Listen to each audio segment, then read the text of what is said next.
నేను మీ ఇంట్లో వాడిని, బయట వాడిని కాదు. నా కులం లేదు, మతం లేదు, ప్రాంతం లేదు. నా సాటి మనిషి కోసం కష్టపడేవాడిని. నేను మీ ఇంట్లో బిడ్డని, మీ సోదరుణ్ణి, మీ ఇంట్లో వాడిని, మీ స్నేహితుడిని.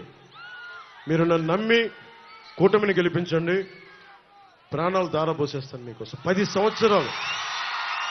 సంవత్సరాలు ఏ పదవి లేకుండా కేవలం తిట్లుని బూతులనే తింటూ గడిపాను. ఒక్కసారికి చిన్నపాటి విజయం చూపించండి. జనసేన, పవన్ కళ్యాణ్, తెలుగుదేశం, భారతీయ జనతా, బీజేపీ కూటమి ఎలా పనిచేస్తూ ఒకసారి రుచి చూడండి.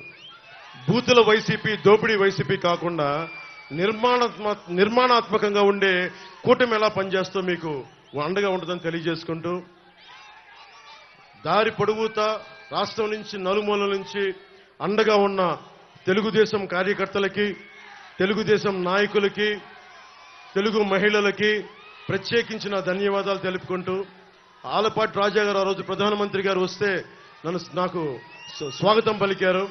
ఈరోజు వారు లేకపోయినా వారి పార్టీకి సంబంధించిన కార్యక్రమాలు బిజీగా ఉన్నారు కాబట్టి, ముఖ్యంగా ఆలపాటి రాజా గారి సన్నిహితులకి, కార్యకర్తలకి, వారి నాయకులకి, వారి కుటుంబ సభ్యులకి చేతులెత్తి ఈ తెనాలి సభ వేదిక నుంచి మనస్ఫూర్తిగా మీకు కృతజ్ఞతలు చెప్పుకుంటాం.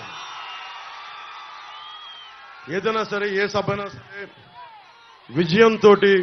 విజయనాదంతో వెళ్దాం, విజయనాదంతో తిరిగి వద్దాం.